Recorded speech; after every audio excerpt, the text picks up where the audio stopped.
Okay, today we're going to talk about markets, different markets.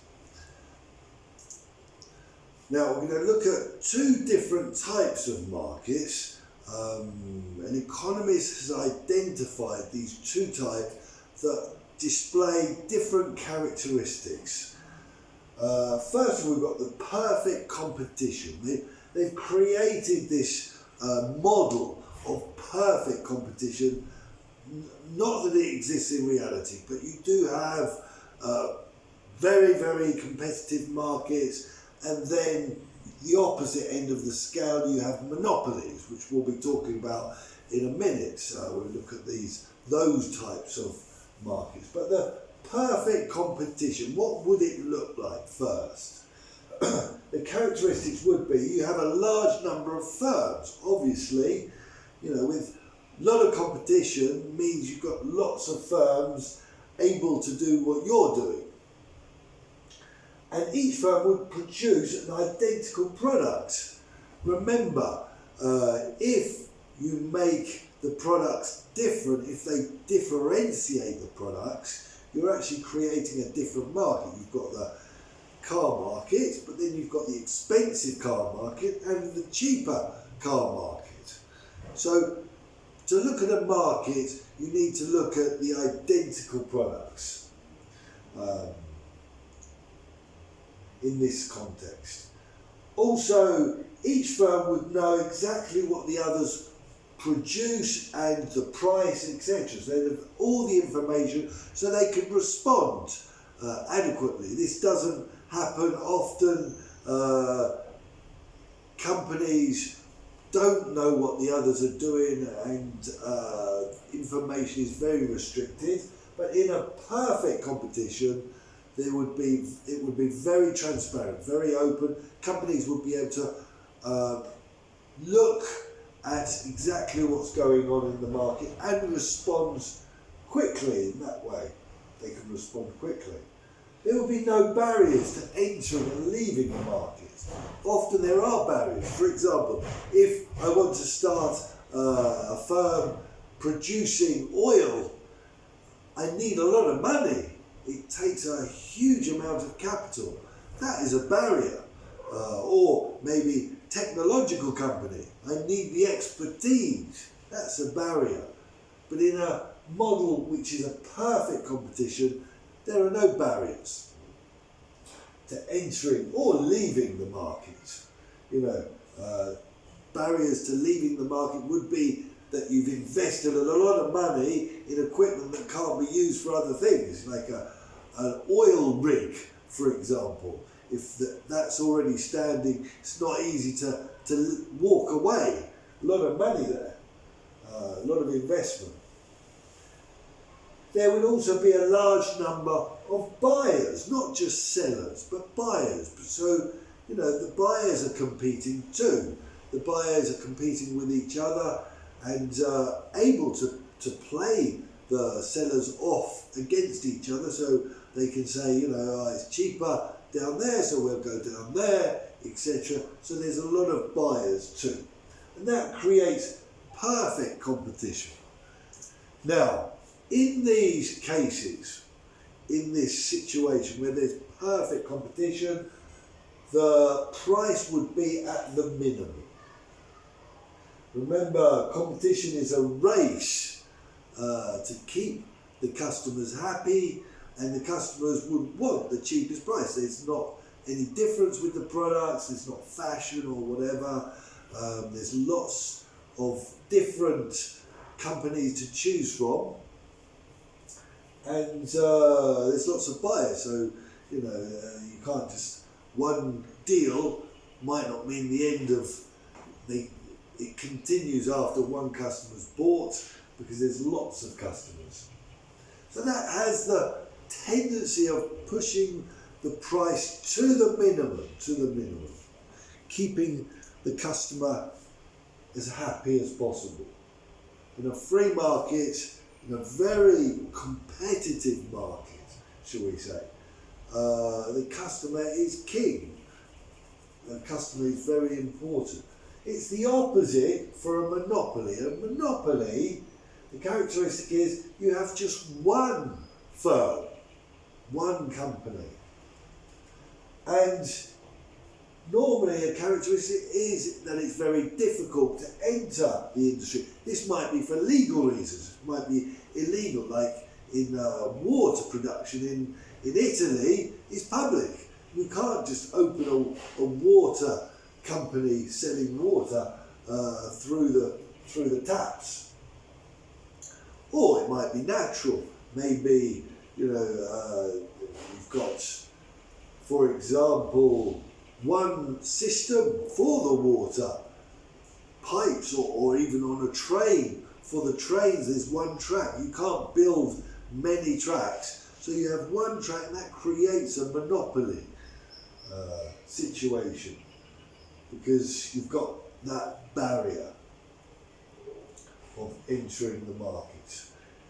The monopolist decides the price, so there's no competition.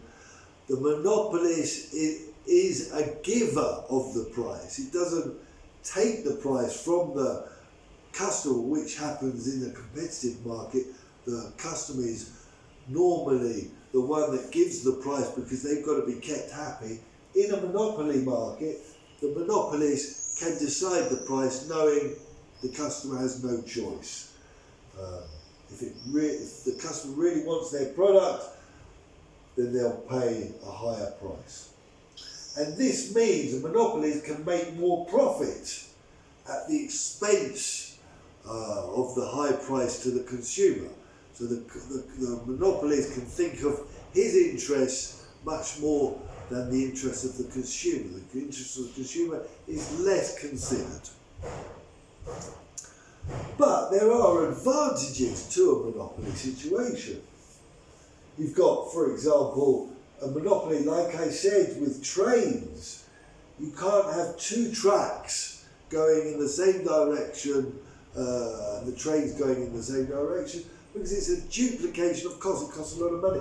The same for pipes with the water. You can't construct two sets of pipes, each pipe competing, each owned by different firms. Otherwise it costs too much. So you've got this duplication of costs with some specific industries, and it's better to have a monopoly in that situation. Another advantage to a monopoly can be the government can run the industry. It can be a government monopoly for the national interest, not for private interest. You remember that private interest, a firm, a business, generally wants to make money. That's the objective of a business. And they think of their private interest. Many things like water needs to be a national interest. We can't survive without water for long. And we can't be held to ransom by private interests that can charge more and more money knowing they're in such a strong position. So governments can think of national interests, and there's lots of examples of this. Another example is transportation. If you've got small villages, would a train or a bus stop there? If it's private, if there's never many people, one or two people, it might be better not to have a service there, and then they would be left out they can't be connected to the rest of the country, or even with education or health. It's in the national interest to have these services for everybody, and not just have it controlled by private interests, and that creates a government monopoly. A monopoly can have higher economies of scale because it's so big, and that can be an advantage. Microsoft, for example, Windows was always a monopoly situation, and Microsoft was taken to court for this. But in that way, Microsoft could be very, very big and keep the average cost per product down and make it very cheap. So it doesn't necessarily mean that it's not in our interest having a monopoly situation. For Microsoft, when you get into the situation where marginal costs, where the cost of each extra product is zero, which with technology it's like that, with Google it's like that. Everyone being connected doesn't cost the company any more money, and it keeps the average cost down through economies of scale. So monopoly has an advantage in some technological situations. Another advantage to a monopoly are that some industries are a natural monopoly. For example, here you've got oil in a specific place. If you have lots and lots of companies trying to get, you'd have lots and lots of platforms, and it wouldn't be, again, so advantageous. There wouldn't be the economies of scale that you could get with one company putting one platform down. So if resources are located in a small area, it may be better to have a monopoly because they are natural monopolies in that way. Disadvantage to monopolies: one is that they restrict output and raise prices. So remember again, monopolies think of their interest and they'll want to put prices as high as possible because they can then make more money. There's no competition, so they can do that, and they're abusing their position in that way, and they restrict output in that way because by putting prices up, less people want the product, even though they're making more money in the end. In this way, by making their product more valuable just by restricting the output, and then they can raise prices. The same thing could be said of the quality of the product. They don't need to improve the quality of the product. They don't need to innovate. They don't need to improve anything because they know there's no competition. The customer must buy from them.